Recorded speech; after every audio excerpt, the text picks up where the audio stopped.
Good morning, everyone. On behalf of the Center for Policy Research Land Rights Initiative, I am very pleased to welcome all of you to this talk by Professor Balakrishnan on Revaluing Wasteland and Liberalizing India, the New Land Acquisition Act as a Polanyian Double Movement. The Center for Policy Research Land Rights Initiative Speaker Series has essentially been created to provide an institutional space for diverse stakeholders to bring their viewpoints on land rights issues before a larger audience. This is the 12th talk in the CPR Land Rights Initiative Speaker Series.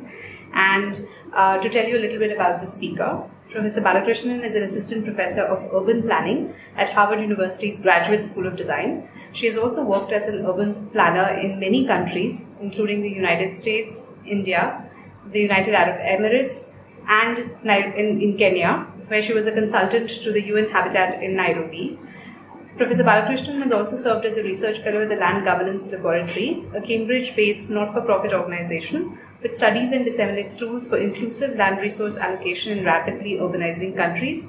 Her work has been published extensively in various academic journals and edited volumes, and her forthcoming book is titled Shareholder Cities, Agrarian to Urban Land Transformations Along Economic Corridors in Liberalizing India. So a very warm welcome to you, Professor Balakrishnan, to CPR. We're really looking forward to your talk today.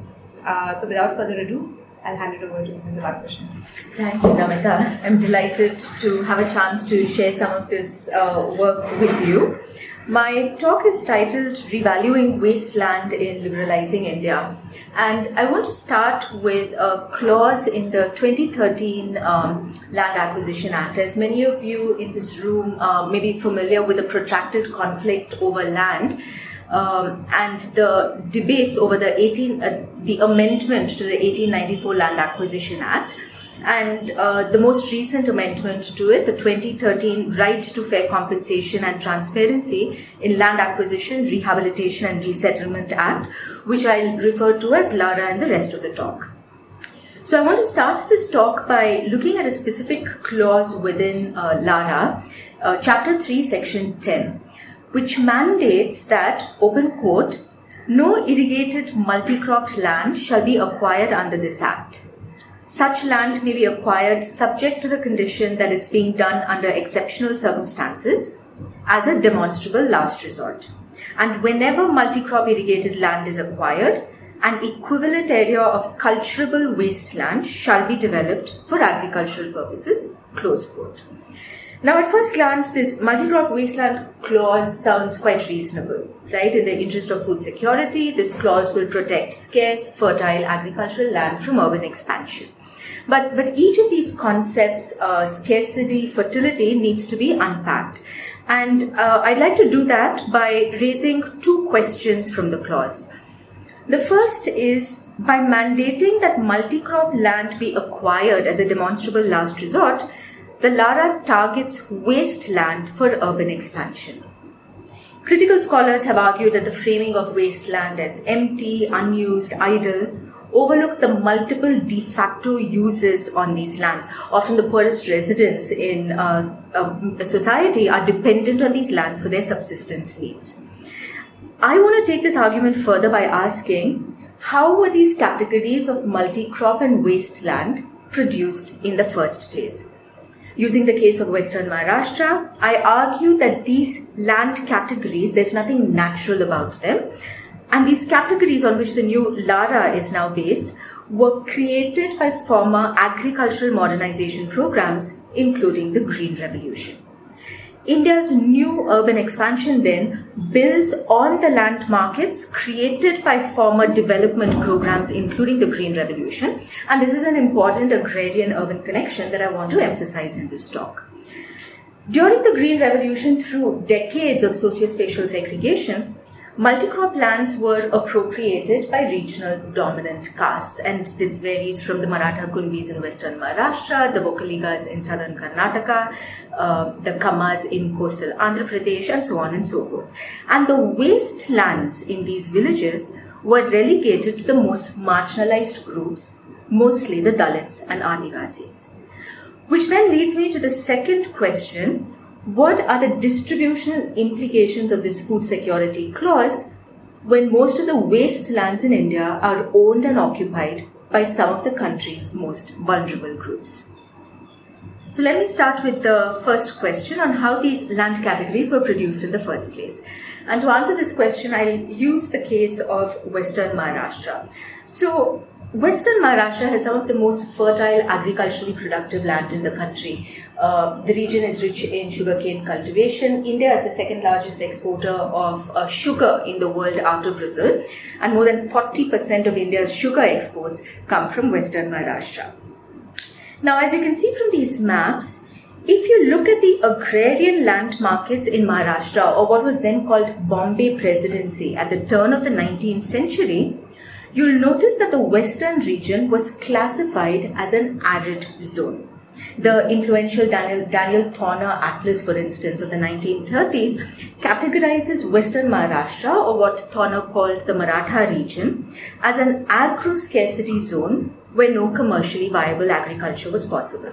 In contrast, the eastern region of Maharashtra, what we now call Vidarbha, had exceptionally fertile soil. It had assured rainfall, and it was these quote-unquote natural agroclimatic conditions that made it the epicenter of imperial cotton production at the turn of the 19th century. And yet, by the 1970s, Maharashtra's geography of agriculturally productive and unproductive lands had become almost a mirror image of what it was in the late 19th century.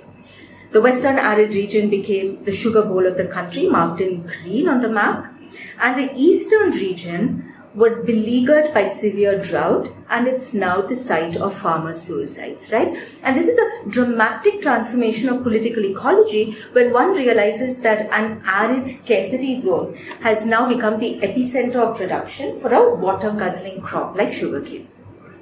What then explains this inversion of agriculturally prosperous and impoverished regions? And the answer lies in the hydraulic state. So this is a map that shows the major irrigation canals built in the 20th century. And you see here this territorial synchrony between the drought-prone region, the major irrigation canals, and the country's richest sugar cooperatives. Now, the reason that the irrigation canals were unevenly routed to the drought-prone regions of Western Maharashtra had to do with electoral politics. Some of the most influential Maratha politicians of the Congress and later the NCP, Y.B. Jawan, Vasantdada Patil, Sharad Pawar, have their home constituencies in Western Maharashtra. From the 1960s to the 1990s, in fact till 1995, when the BJP Shiv Sena became the first non-Congress ruling party at the state government, the Maratha elites controlled the state legislature, and the water portfolio has always been under the control of a Maratha sugar elite. So it was this tightly intertwined Congress-Maratha sugar politics that made the irrigation waters flow unevenly to Western Maharashtra. So if you had to look at the routing of irrigation canals in the state of Maharashtra, it neatly maps onto agrarian social power, right? So you have the irrigation canals which were made to pass through the lands of the Maratha Kunbi caste cluster in Western Maharashtra, and this routing of irrigation canals in turn helped consolidate the Maratha Kunbis as a surplus producing formidable electoral constituency in the country. Now remember, in the 1960s to the 1980s was the Green Revolution period, and this agrarian water politics played itself out in regionally specific ways in different parts of the country. So the Jats in western UP and Punjab, Vokkaligas in southern Karnataka, Kammas, coastal Andhra Pradesh, these dominant castes controlled the state legislature, and they ensured that the Green Revolution subsidies of water, seeds and fertilizers were captured by their caste constituents. So the Green Revolution then relied on a hydraulic state, and it produced a distinct form of agrarian capitalism, where dominant castes gained control over the multicrop land, and the land that was bypassed by the irrigation canals, the quote-unquote wastelands, were relegated to subordinate caste groups. So uneven land markets and caste class power are related, and they shaped one another. Now, in Western Maharashtra, what did this geography of agrarian capitalism look like? In 2014, I collected land data from 242 villages and census towns, and these villages and census towns are located in 7 talukas in Western Maharashtra: Panvel, Khalapur, Mawal, Mulchi, Khed, Haveli and Baramati. Now, there are 7 categories of agricultural land classified by the 1966 Maharashtra Land Revenue Code. These land categories have their provenance in colonial era land revenue systems, when agricultural land was one of the main sources of public revenues.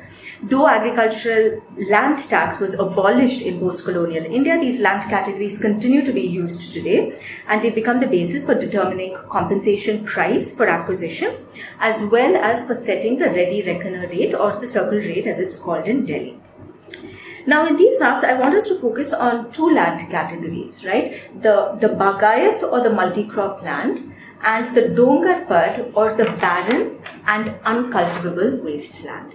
And what you'll see in these maps is I've outlined the 242 villages and census towns.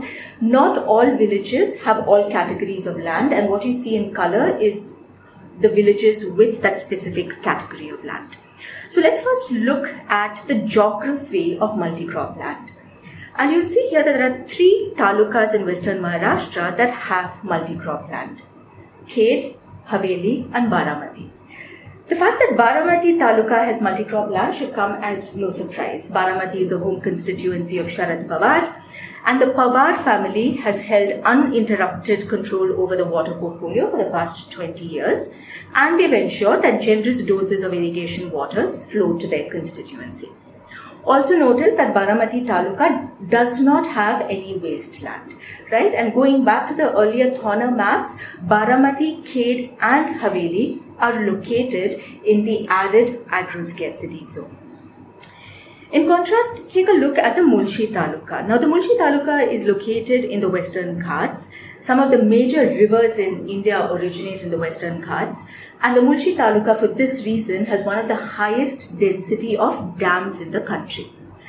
Ironically, despite having major rivers and dams, Mulchi taluka does not have any multi-crop land. It only has wasteland.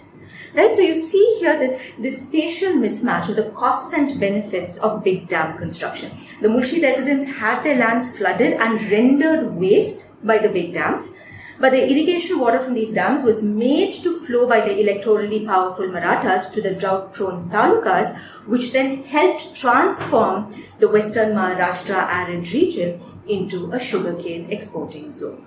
So I want to re-emphasize here a key insight from these maps, that the categories of multi-crop and wasteland are not based on some quote-unquote natural attributes like rainfall. Instead, these categories were socially produced by a hydraulic state, by an earlier era of agricultural modernization programs, which unevenly routed irrigation waters to certain regions and bypassed others. Now, moving on to the second question on the distributional implications. What happens now when the new LARRA mandates that the state only acquire wasteland for urban expansion? What are the distributional implications of this clause? So let's take a look again at these maps. These are the land prices for the 242 villages in 2016. And there's a very important and unexpected finding here. Right? You'll see here that Shiroli census town, which is located in Khed taluka, the price of wasteland is around 32 lakh rupees. Now, the Khed taluka is the site of a new SEZ, and as per the LARRA mandate, only wastelands were acquired for the SEZ. And you notice here that Shiroli taluka, because of the demand for the wasteland for the SEZ, Shiroli, the price of wasteland in Shiroli is higher than the price of the most irrigated multi-crop land in Baramati. Right, and this is a very important finding because in Western Maharashtra then, wasteland owned by adivasis in Khed taluka can become a more valorized commodity than the multi-crop land owned by the Baramati Marathas, right? And I just want to emphasize this point to say how crucial this revaluation of wasteland is for agrarian social power. So if I just had to recap this argument, in an agrarian society, dominant castes controlled the countryside through control over agriculturally productive land. But now with the urbanization of the countryside, advantageously located wastelands can become a more desirable market asset than disadvantageously located multi-crop land, right? So in short, as location trumps fertility as the main metric of land price, this recalibration of land markets disrupts agrarian land-based power. Now I want to use the case of the CADE SEZ to delve into this redistribution of the recalibration of agrarian land-based power. This is a map of the CADE SEZ. The SEZ boundary is in orange, and phase 1 of the SEZ, as you can see, encompasses 4 villages: Ganesha, Dhabi, Nimgaon and Shirur. The grey area is the Dongarpad land, and the white area is the multi-crop land. Now, more than 40% of the Dongarpad lands are owned by an adivasi group called the Thakars, right? And you can see that the CADE SEZ only includes the wasteland and not the multi-crop land. Now, the Thakars have historically worked as agricultural labourers on the multi-crop lands of the Marathas. But with the new market demand for their land, they found themselves to be the owners of a high-value market asset. The younger generation Thakars now refuse to work on the lands of the upper caste Marathas. A common refrain heard in Khed Taluka is "Mazdoor nahi milte," workers are not found. And a Maratha landowner in Kanesar summed up the problem as follows, open quote, "Earlier, the villagers used to come for work, Thakars and others. The Thakars used to work from morning to night, now they do not. Earlier we used to pay 60 rupees, now no one comes for less than 100. And they come at 11 and leave at 5, take a break for lunch. This is everywhere. Here in Khed, because of the land money, it is more. Ab mazdoor nahi milte."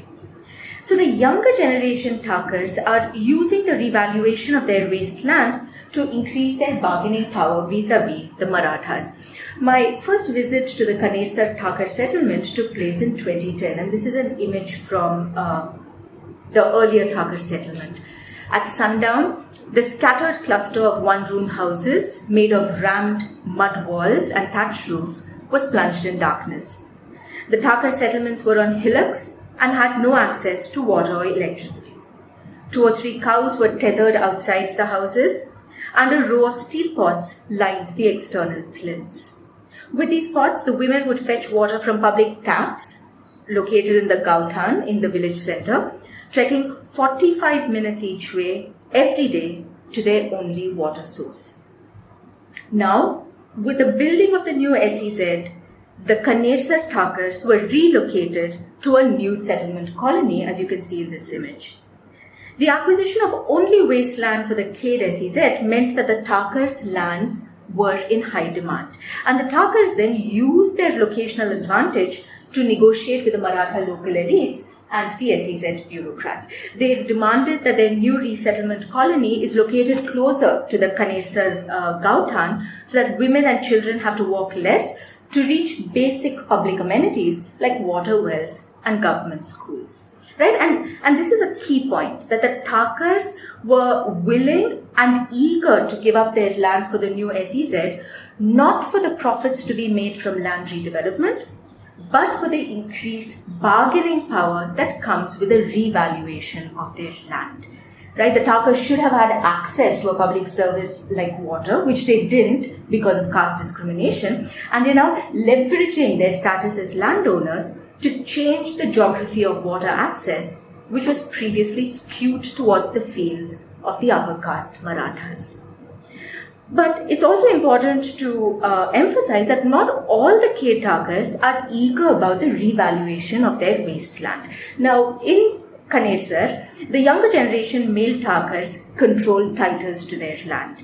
Within their joint families, the older generation Thakars, mainly in their 60s and 70s, used their wastelands for grazing their cattle. And for this older generation, dairy farming was an important source of supplemental income, and it was also a source of dignity, right? The dignity that they derived from their work within these joint family systems. Now, with the enclosure and commodification of these wastelands, the older generation Thakars are forced to sell their cows, and they're forced to give up the only source of livelihood that they're familiar with. Right? So what we see is even within the same household, the experiences of the revaluation of wasteland are uneven. Now, the other very important point to highlight is not all younger generation Adivasis benefit from the revaluation of their wasteland. The Khed Thakars have private property rights to their land, right? And their property status is a crucial precondition for increasing their negotiating power. Now, not all Adivasis who are relegated to wasteland have titles to their land. So, for instance, if you look at the neighboring taluka of Mulshi, the Katkari Thakars are forest dependents and they have occupancy claims, not ownership rights to their land. So, the revaluation of wasteland in Mulshi then, for the setting up, for instance, of the Lavasa Lake City project, has led to Adivasi displacement, not empowerment. So, in short, then there are two insights from Western Maharashtra. The first is that the category of wasteland, which is now the basis for land acquisition, was actively produced by development policies, including the Green Revolution. So if land categories can be created, they can also be recreated. If, for instance, instead of routing world-class SEZ infrastructure through the wastelands of Khed, irrigation canals had been routed through these lands, they would have completely changed the land-based power in this region. And this is the point that the new LARRA misses, right? That land is the basis for social power. So when the 2013 LARRA states that any acquisition of multicrop land be replaced by an equivalent area of wasteland for agricultural development, it's a very mechanistic view of land markets that completely misreads the source of India's land conflicts. And the second insight is that ex ante, we cannot determine the distributional outcomes of the food security clause. A blanket clause that says that a certain category of land be acquired for urban expansion is futile, right? Because under certain conditions, certain marginalized groups may be empowered by the revaluation of wastelands and others may be denied access to their land, right? So this question then of who benefits and who loses from the revaluation of wasteland depends on that specific agrarian property regime, which in itself was produced by earlier agricultural modernization policies. What then is a just and equitable way forward? And I want to end now with Karl Polanyi. In his 1944 book, The Great Transformation, Polanyi argued that land is a fictitious commodity.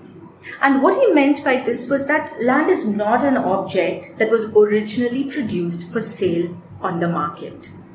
Land can never be reduced to a mere commodity because, as the negative consequences of an unrestrained, commoditized land market become apparent, people resist, open quote, they refuse to act like lemmings marching over a cliff to their own destruction, close quote.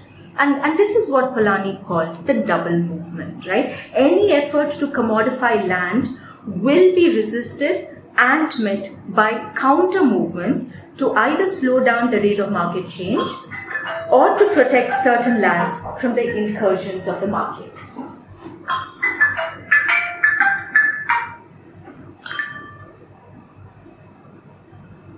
So the ongoing debates in India on the commons, for instance, on protecting lands in the commons, is about the decommodification of land in a liberalizing economy. In his work, the recent book, The Price of Land, Sanjay Chakravarti argues that the crux of India's land conflicts is overprice. But he also adds a very important caveat, and he says certain lands have price, but others, like Khajuraho, are priceless. Right? But the important question is, who decides which lands have price and which are priceless? Who decides which lands, which categories and geographies of land have to be opened to market relations and which have to be protected from the incursions of the market. Timothy Mitchell argued that the line separating market from non-market relations is not a clear-cut line. It is, open quote, a scene of political battles in which new moral claims, arguments about justice, and forms of entitlement are forged, close quote. India's land conflicts are not about either the commodification or the decommodification of agricultural land. Instead, the crux of India's land conflict lies in the complex negotiations over which lands to commodify and which to decommodify, and most importantly, who decides, right? Who is at the negotiating table when these land use decisions are being made. And this is where Polanyi comes in. For Polanyi, what is crucial is that there are open democratic forums within which these struggles can take place. In certain agrarian contexts in India, it might benefit the most marginalized groups to have their lands commodified. In other contexts, it may be imperative that their lands are protected from the market and are decommodified. But what's important is that these decisions on land commodification and decommodification take place through a process in which the poorest, non-propertied citizens have a voice. Now, in the ongoing debates on LARRA, there is a clause, the Social Impact Assessment Clause. And the clause mandates that the Gram Sabha, which is a democratic deliberative institution set up by the 73rd and 74th constitutional amendments, should be an integral part of the land use decision-making process. Clauses like the Social Impact Assessment, the SIA, are the Polanyian counter-movement. And it's imperative that in the ongoing debates over LARRA, the SIA is not diluted, right? It's only through such clauses like the SIA and the consent clause that land commodification and decommodification can be firmly entrenched in the public sphere where they belong. Thank you.